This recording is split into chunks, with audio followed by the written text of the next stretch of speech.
Assalamualaikum warahmatullahi wabarakatuh dan selamat sejahtera.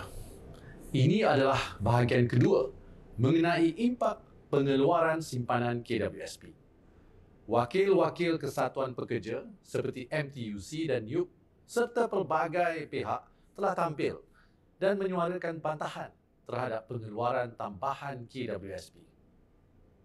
Rata-rata mereka tidak bersetuju dengan pengeluaran tambahan air citra kerana mereka faham impak buruknya kepada kebajikan Hari Tua Pencarum.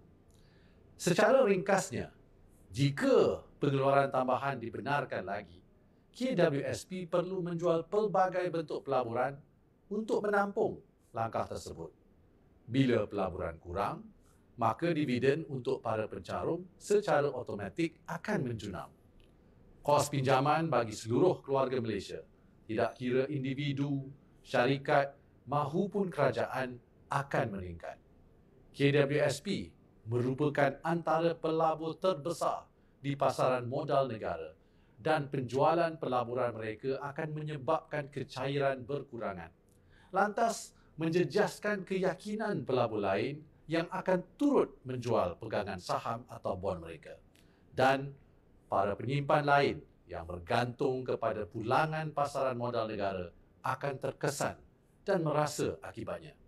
Ini termasuk ahli KUAP, tabung haji, LTAT, ya, serta pelabur skim amanah saham, PNB seperti amanah saham Bumi Putra. Saya tahu ada pihak yang menafikan kesan ini susulan pengumuman KWSP mengenai keuntungan pelaburan mereka baru-baru ini.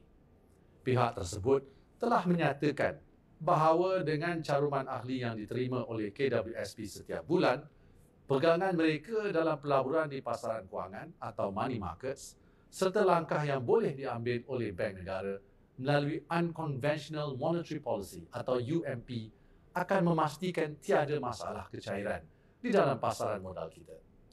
Saya ingin menegaskan bahawa dakwaan ini adalah kurang tepat kerana keuntungan 48 bilion ringgit KWSP yang baru diumumkan diperolehi daripada dividen yang diterima melalui pegangan saham serta aktiviti perdagangan atau trading di pasaran modal. Semua ini untuk memastikan tunai yang mencukupi untuk pengeluaran air lestari, air sinar dan air citra serta pengeluaran biasa bagi ahli yang lebih 55 tahun dan juga pengeluaran akaun 2 untuk perumahan, pendidikan, perubatan dan lain-lain. Dari Januari hingga September 2021, pengeluaran biasa ini sudah hampir 34 bilion ringgit. Bersama-sama pengeluaran air lestari, air sinar dan air citra, KWSP telah menyalurkan hampir 110 bilion ringgit kepada ahli sepanjang tempoh tersebut. Ini adalah jauh lebih tinggi berbanding jumlah caruman yang masuk sepanjang tempoh yang sama, iaitu sekitar 51 bilion ringgit. Dari segi pegangan KWSP di pasaran money markets, di bawah alokasi aset strategik atau SAA, KWSP perlu mengekalkan sekurang-kurangnya 3% daripada portfolionya secara tunai atau aset yang bersamaan tunai. Ini amatlah penting untuk memastikan tunai yang mencukupi untuk pengeluaran biasa setiap tahun. Berkenaan dasar monetary bukan konvensional atau UMP, negara-negara maju mengambil pendekatan tersebut apabila kadar faedah sudah pun di tahap sifar atau menghampiri 0%. Sebagai contoh, kadar faedah di UK adalah 0.25%, manakala US pula adalah 0.125%. Di Jepun pula, kadar faedah adalah negatif 0.1%. Oleh itu, bank pusat di negara-negara tersebut tiada pilihan lain selain melaksanakan UMP untuk mengurangkan lagi kadar pembiayaan di waktu kemelesetan ekonomi dan memastikan kecairan yang mencukupi bagi pasaran modal mereka. Kalau sudah 0%, apa lagi cara yang boleh diambil, kan?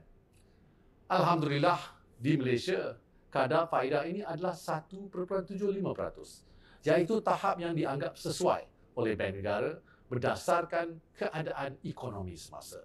Sekiranya perlu, mereka masih boleh menurunkan kadar ini melalui pelbagai cara dan dasar monetary dan bukannya menggunakan konsep UMP. Sekiranya Bank Negara melaksanakan UMP sekarang, iaitu di kala ekonomi sedang memulih, ini perlu diimbangi dengan peningkatan kadar faedah untuk mengelakkan kenaikan harga barang atau inflasi yang mendadak. Apabila ini berlaku, kos pinjaman untuk seluruh keluarga Malaysia akan naik. Tidak kira pinjaman rumah, kereta atau perniagaan. Bila ini berlaku, bayaran bulanan akan naik. Kenaikan kadar faedah inikah yang mereka perjuangkan untuk rakyat. Walau bagaimanapun, sekali lagi saya ingin menegaskan bahawa isu utama adalah kemerosotan berterusan simpanan persaraan ahli KWSP, di mana hampir separuh ahli mempunyai kurang daripada RM10,000. Dari jumlah ini, 55% adalah Bumiputera dan lebih membimbangkan lagi, 79% dari ahli yang ada kurang dari RM1,000 adalah Bumiputera. Pengeluaran tambahan sebanyak RM10,000 akan menyebabkan lebih ramai ahli yang perlu bersara di bawah paras garis kemiskinan atau PGK dan menyebabkan beban yang besar kepada seluruh keluarga Malaysia di masa depan, terutamanya jika kegawatan ekonomi berlaku. Saya ingin jamin bahawa kerajaan peka tentang masalah rakyat dan pelbagai pendekatan diusahakan untuk memelihara kebajikan semua, terutamanya golongan B40 dan M40. Sebagai contoh, di bawah bantuan banjir, kerajaan telah memperuntukkan lebih RM1.4 bilion untuk membantu mereka yang terjejas. Setiap mangsa boleh menerima nilai bantuan sehingga RM61,000, termasuk bantuan tunai dan voucher RM1,000 untuk membaiki kenderaan. Ini semua bagi mengurangkan beban mereka. Ada juga pinjaman sehingga RM10,000 pada kadar 0% dengan moratorium serta-merta selama 6 bulan. Di bawah bajet 2022 pula, ada banyak langkah-langkah yang kerajaan sediakan untuk merancakkan ekonomi rakyat, termasuk memperuntukkan RM31 bilion bagi pelbagai jenis bantuan dan subsidi, termasuklah subsidi petrol, minyak masak dan lain-lain. Melaksanakan bantuan keluarga Malaysia, BKM, dengan peruntukan RM8.2 bilion. Menambah baik kelayakan bantuan kebajikan untuk kanak-kanak, warga emas, OKU dan lain-lain dengan peruntukan berjumlah RM2.4 bilion. Memperuntukkan RM40 bilion bagi inisiatif Semarak Niaga dalam membantu segala jenis perniagaan untuk bangkit semula dan banyak lagi geran-geran pinjaman mudah. Melangkah ke hadapan, kerajaan akan terus mencari penyelesaian jangka sederhana dan panjang demi kesejahteraan dan ketahanan keluarga Malaysia. InsyaAllah, dengan kerjasama semua pihak, kita akan mampu membina semula kehidupan, terutamanya akibat pandemik COVID-19 dan bencana banjir baru-baru ini. Wabillahi taufiq wal hidayah. Wassalamualaikum warahmatullahi wabarakatuh.